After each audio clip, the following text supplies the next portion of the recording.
It's week 11 of the NHL season, and we got a team down so bad that they haven't even won a game at all this month. And the struggles continue for the Buffalo Sabres. Meanwhile, the NHL's most controversial enforcer is once again making a ton of noise. Rempe drilled Heiskanen from behind. You got teams rumored to be imploding, and tensions are boiling over on the ice as the NHL season rolls on. The chaos is getting out of hand around the league, and it's electric to watch. So let's cover what really happened in week 11 of the NHL season. Sunday, Sabre Meltdown. It's another day of hockey and another chance for us to watch a surprisingly entertaining game between the Blackhawks and Islanders. Both of these teams are near the basement of their divisions, but it's still somehow watchable.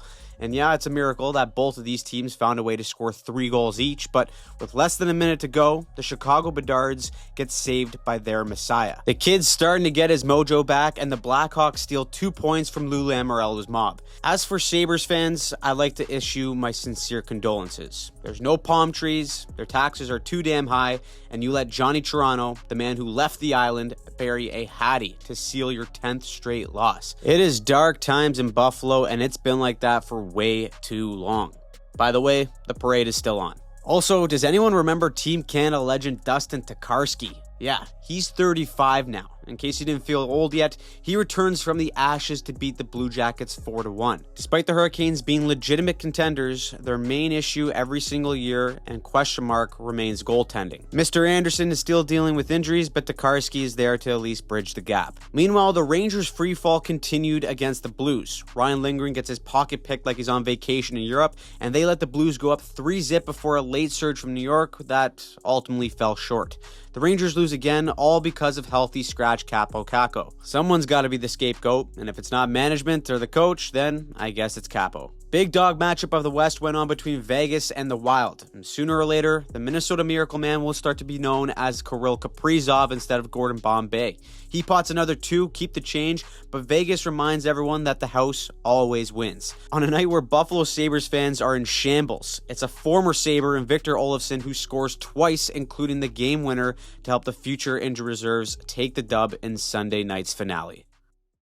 Monday, Stanley Cup rematch. How about starting Monday with a tilt between Duhaime and Smith? And this one was so spirited that these guys still want to kill each other even after Stripes got in the mix. I'll give you a hint as to who scored twice for Dallas, and it's Rupe who double dips while Jake Ottinger stops 25 of 26 to shut down the Caps. While the Russian machine is sitting on the sidelines retooling, the Stars have won 3 of their last 4. Moving on, though, to the Canucks versus the Avs, and we got a Vancouver team fresh off a brutal loss to Boston. That is never good in the city of Vancouver, and that sparked Coach Rick Tocchet to call out his players, saying that it takes some of these guys 30 to 40 minutes to get emotionally invested in the game. He said that you just can't play the game like that, and he had to let them know. So, who became a big dog in this one for the Canucks? Well, of course, it's Kiefer Sherwood. Nashville belongs in an insane asylum for letting this guy walk for like an extra mil. He gets a hat trick, and the Vancouver crowd starts to show their appreciation by chanting Kiefer Sherwood. Then we finally got a rematch of the Stanley Cup final between the Edmonton Oilers and the Florida Panthers. Zach Hyman, who didn't make Team Canada by the way, has been on fire since coming back from injury.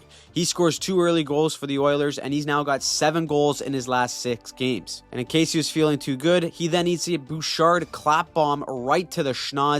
He takes a full-on slap shot to the nose and had him banged up on the bench, but he says, screw it, I didn't hear no bell, get me back out there. He throws on the Bedard bubble and stays in the mix. With the Oilers up 4-2 against the Panthers, they score 3 straight, including this bank shot from Reinhart right off the noggin of Skinner. There you go. That's proof right there that trigonometry is actually crucial for scoring in the NHL. Then, just like how the Cup Finals went almost a year ago, both traded blows with it coming down to the wire. Kasperi Kapanen ties the game up for Edmonton, but Carter Verhaeghe strikes back for the late lead. And in the dying seconds, it's Sergei Bobrovsky diving like a fish out of water to make the desperation game-winning save in the final seconds. That secures the win for the Panthers, and once again, they come out on top between these two teams. Tuesday, suffering. It's another day, and it's another Buffalo Sabres loss. As if it wasn't sad enough already, it comes to the hands of the Montreal Canadiens. Prior to the game, the Buffalo ownership said that they believe in the group and that the solution is in the room. That basically means you're all on your own. Now imagine gaslighting an entire fan base like that. That is just wild. So Buffalo came into this one having lost their last 10 games, and 6 of those last losses have been just 1 goal. But tonight was a different story. Patrick Laine becomes hat-trick Laine as he scores 3 identical goals on the power play, all from Ovi's office and in Ovi style. They get spanked 6-1, but rest assured, Sabres fans, the solution is in that room. 11 straight losses. Hope you're feeling okay. Now, speaking of Ovi and the Caps, they've still found a way to keep rolling without him, and tonight looked no different. They went up 2-0 against Chicago, thanks to the Italian bread man and Andrew Mangiapane. Mangiapane actually means eat bread in Italian, but Caps fans thought it meant blow a 2-goal lead, because somehow the Hawks score 3 straight and pick up the surprising dub.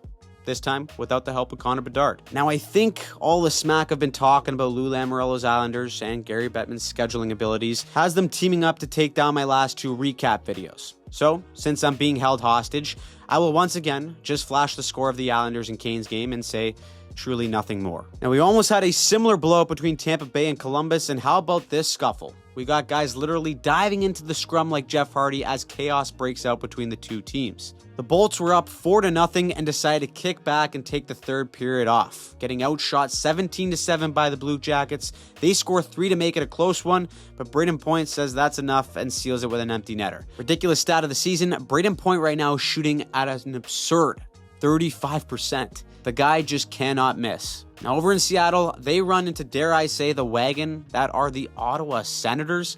I mean, that's now 4 wins in a row. They are 7-2-1 in their last 10, and that is another stellar performance from the former Vezina winner Linus Ullmark. He stops all 30 shots he faced en route to a 3-0 Ottawa win. Going from one Vezina winner to another, let's look at Connor Hellebuck and the Jets visiting San Jose. Celebrini is still scoring goals without even looking at the net. The kid is on fire, but my sweet future cup-winning Sharks just can't get past the Jets. They win 4-3, and Hellebuck becomes the first goalie to 20 wins on the season. Now, if I told you that before this season started, a Rangers and Predators game would be in the toilet bowl contention, you would have laughed in my face. But these 2 teams have been so incredibly disappointing that it's a miracle that one of them has to win this game. And it's fitting that the Rangers get completely shut out by the worst offensive team in the league. These 2 teams can't even have fun while sucking.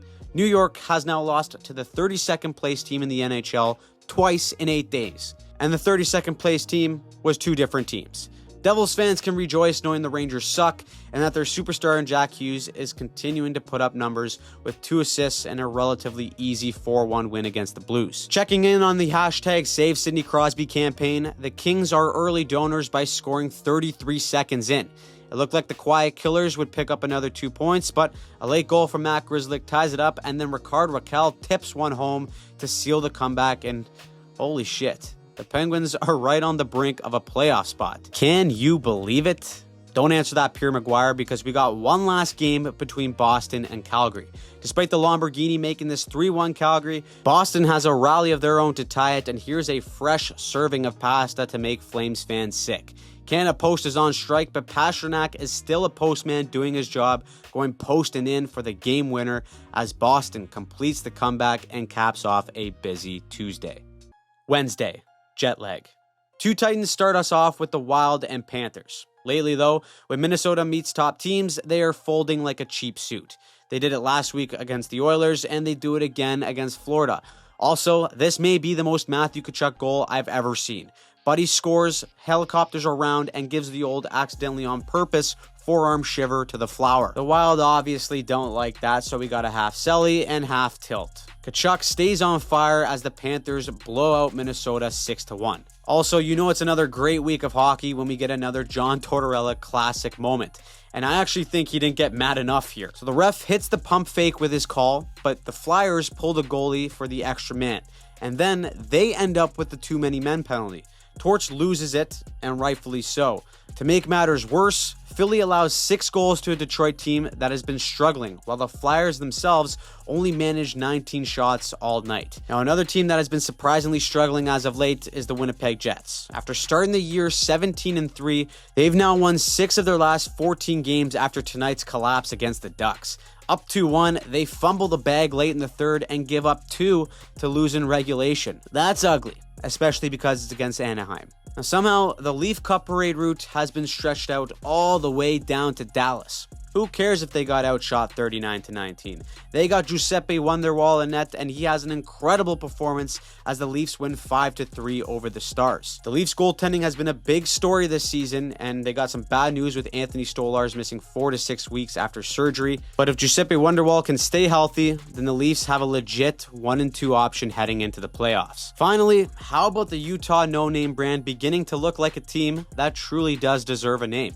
Down by 2, they show the cojones to come back thanks to their captain Keller and Dylan Guenther. Sergachev, who's been a dog of a pickup for Utah, plays the hero in OT, and they stay hot with their 4th straight win for them to go 7-1-2 in their last 10. Thursday, oil change.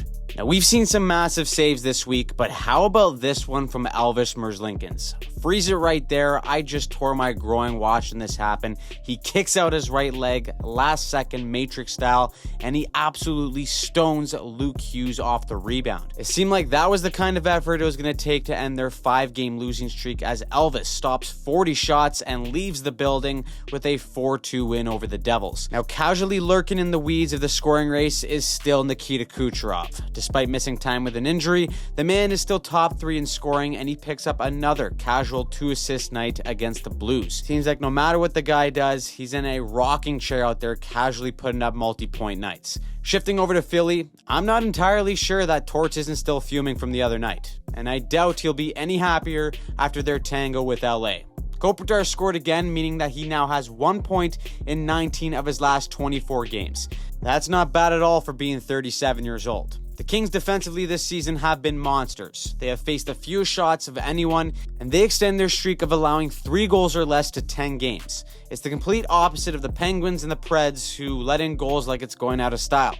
Except lately, the Penguins are trying to abolish the hashtag #SaveSid movement. Sid himself is a superstitious cat, and when asked about his recent goal slump, he said this. Yeah. I mean, usually when I'm asked about it, that's usually when it starts to change. So thank you. What took you so long? Sid takes it personally, pots one there, and then adds 3 assists for a 4-point night. Brian Russ says screw the movement as well, and he has a 4-point night of his own, including the OT winner. The Penguins are now 7-2-1 in their last 10 and are proving every single game that Sid just doesn't need to be saved. The Preds, though, well, they still suck. Over in Chicago, we had the beginning of the Capo Caco era in Seattle. Too bad it was overshadowed by the Blackhawks' true superstar in Ilya Mikheyev. He scores twice as the Blackhawks are enjoying their nice little coaching bump with their 3rd straight win in a row. Now, as this season's gone on, we're starting to see the sad dismantling of the Bermuda Triangle of mid. The Sabres and Red Wings have been demoted from being mid to complete ass, while the Sens are actually starting to look like they can be good. And lately, they're just on fire. Brady Tkachuk is an absolute gamer. Actually, I think that's just an essential quality of being a Tkachuk, but he buries his 2nd OT game winner in a row and gives the stick to a kid in the crowd to boot, and the Sens stay absolutely humming with their 5th win in a row while occupying the last wildcard spot in the East. Sens fans, I know you're starting to believe, and it's a scary feeling, but it's okay to feel some happiness in your life. Canucks fans, on the other hand, I know you're feeling timid about your team. Between the JT Miller and Elias Pettersson drama, it's hard to know if this team is truly on the same page. And when you run into the injured reserves, you better have your shit together. It doesn't matter if the best name in hockey and Teddy Bluger scored for the Canucks because, well, Vegas puts up 3 of their own and hands Vancouver their 2nd straight loss. Keeping it out west, the Oilers are down by 2 to Boston, but Zach Hyman is a man on a mission. The guy looks like he got run over by a truck after taking that puck to the schnoz, but he scores again to stay hot and cut the lead to half. And when Edmonton needs a goal, well, they pray to McJesus. He drives the net, finds a hole, and ties it with under 2 minutes remaining. There's nothing like a mini choke from Boston to make everyone in the Atlantic happy, and Matthias Ekholm says let's go home and buries the OT winner to call game. The Oilers have now won 9 of their last 11 and are looking more and more like the team who went deep last season. Finally, let's head over to San Jose where Macklin Celebrini is letting his teammates know he's wearing a wire. I'm mic'd up. You can't. I'm not kidding, man. Turns out this game would finally be the Avs' chance to get their revenge on Alexander Georgiev. After years of letting in some of the softest goals and, well, not giving them a save, scoring meant a little bit extra for the Avs as they ceremoniously put up 4 goals on Georgiev to beat the Sharks and stay in that last wildcard spot in the West. Friday, drama and beef. Leaf fans must have to pinch themselves knowing they get to play Buffalo twice in 1 week. To make matters worse for the Sabres, this game was at home for them, which basically meant that it was really on the road against the Maple Leafs. Fittingly, it was a nightmare start for Buffalo. 90 seconds in, they get scored on, then they tie the game, only to have it taken away and wind up getting a penalty for it. Of course, then Austin Matthews scores on the power play for the cherry on top. When it rains, it pours, and the Leafs were up 5-1 halfway through regulation. Of course, choking runs deep in the Leafs' fiber, so a quick scare was in order and essential for Buffalo getting 2 in a row. But Toronto hangs on to give Buffalo their 12th straight loss. If you want to gift your worst enemy for Christmas, all you need to do is get them a pair of Buffalo Sabres tickets. That is truly the worst surprise anyone could ever ask for. Second, maybe Red Wings tickets. They have been a massive disappointment so far this season, and with this game tied at 3s, Patrick Laine stays red hot with another power play piss missile for the game winner. He's got 7 goals on the year, and all 7 of them have come on the power play. May as well go from one tire fire to the next in the Rangers visiting Dallas. They come into this one having lost 11 of their last 14, while the Stars are still trying to get their feet under them in an underwhelming start to the year. It's like drama follows the Rangers this season, and more specifically, Matt Rempe. He throws a bomb of a hit that would get you ejected in the NHL Hits video games. Let's freeze the hit at the point of contact right here and go through our checklist. Hit from behind, check. Boarding, check. Elbowing, check. Hit to the head, well, check. And leaving his feet, check. Not to mention, the glass almost gets bulldozed over due to the sheer impact of the hit. Yes, that is clean as a whistle if you're a Rangers fan, and dirty as hell if you're not. Rempe's told to hit the showers, and he taunts the crowd on the way out. However, the Rangers just don't seem fazed. Igor stops 42 of 43 shots, and they pick up a 3-1 win. If Rempe isn't suspended for however many games he gets, you gotta wonder if he starts getting into the lineup more. Over in Washington, Ovi is back on the ice participating in practice, and the Russian machine looks close to getting back to chasing Gretzky. But this week has been all about the tendies, and look at this save here by Lindgren. My goodness. He snags this one and goes around the world with the windmill glove save. That is straight from your drunk uncle's arsenal when playing road hockey, and he continued to be lights out as he stops all but one in their win against Carolina. The Caps stay first in the Metro, and they're about to get back the greatest goal scorer of our time. Now let's watch this dog of a shit from Barkov. First, he strips the puck, then he makes this guy hit the slip inside, see you later, then he sticks his caboose right in the defender's face and says come and get it, which ends up drawing a penalty. The Panthers get the man advantage, and of course, Barkov is the man who gets the OT winner. Straight up dog, what a captain, and what an effort for the 2 points. This season, we're used to seeing that kind of dominance from Kirill Kaprizov. Tonight he picks up an assist on Minnesota's opening goal, but that is just all they could muster. The Utah no-name brands are sick of me and their lack of identity, and they get their 4th win in a row. I'm sorry, Wild fans, but ever since I made that video breaking down how they've taken over the league, they've been horrible. And like I said, don't trust teams from Minnesota, sincerely coming from a Vikings fan. At least Wild forward Marcus Foligno thinks it could be worse, saying he'd rather be in this position than in Buffalo's. Even after a random game between 2 teams in the West, Buffalo is still catching strays. To end the night, it's the NHL's leading scorer Nathan MacKinnon getting a chance to feast on the Ducks. A casual 3-point night for him as he looks to be the back-to-back MVP, while the Avs take it 4-2 to close out Friday. Saturday, hockey night. If it wasn't for the Buffalo Sabres being the most pathetic franchise in sports right now, we would still be talking about how much the Preds have been a colossal failure. It honestly seems like the ship has sailed for any hope that this team will turn things around. Even being up 2 against the Kings, that didn't last too long. Good thing the Preds have Nick Blankenburg. No, that's not a country. That's the OT winner, and the Preds get a very rare win to start off Saturday. Over in Calgary, the Bedards are in town, and he announces his presence by teeing one home to get Chicago on the board. And even though the Flames took over by going up 5-1, the Bedards wouldn't go down easy. They score 3 straight with another 2 assists from, well, Connor Bedard, and things got spicy at the end of the game too. How about this tomahawk chop right to the back of the leg from Tyler Bertuzzi on Jonathan Huberdeau?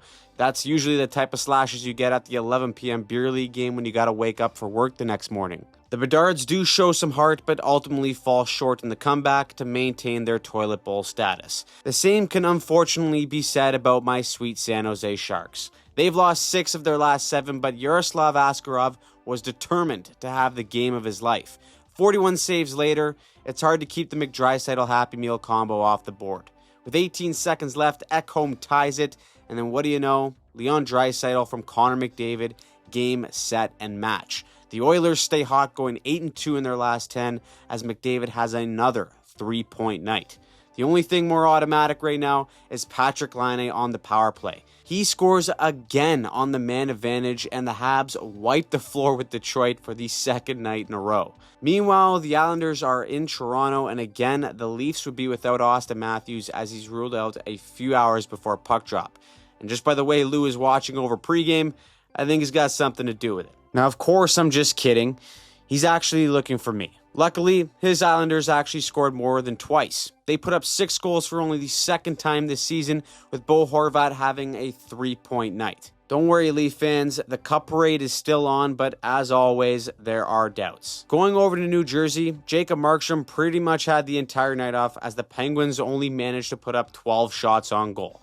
And while that is partly pathetic from the Penguins, this is now the 6th straight game for the Devils where they've allowed 20 shots or fewer in a game. That is pretty damn good. So were the Wild until I royally jinxed them with my breakdown video. They had the Jets who looked to be righting the ship after a tiny speed wobble, and they absolutely walk all over Minnesota 5-0 for Hellebuck's 4th shutout of the season. And that loss for the Wild right there is their 4th in a row. But it's okay, at least they're not the Sabres. Tied with under 2 minutes left against Boston, Sabres defenseman Matthias Samuelsson shoves a Bruins forward into James Reimer, a skate clips into him, and Boston scores to take the lead. Reimer starts losing it, mostly because he's at TD Garden and is getting PTSD, but also because he thinks that warrants goaltender interference. Too bad he's wrong, and Buffalo loses their 13th in a row in another soul-crushing defeat.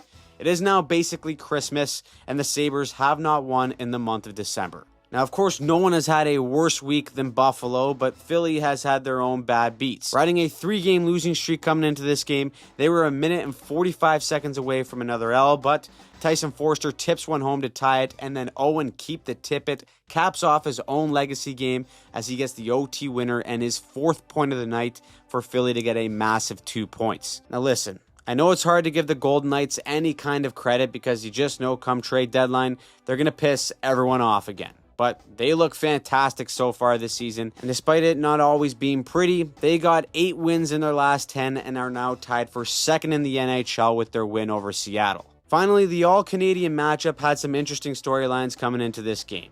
The Canucks captain Quinn Hughes tries to quiet down the noise by saying everyone's all kumbaya in the dressing room and that they're like a family. But the rift between Elias Pettersson and JT Miller is a real thing, and Sportsnet's Elliot Friedman confirmed that it's taken a toll on the other players. Meanwhile, the Sens are actually not a complete disaster for once. Instead, they're pretty damn good.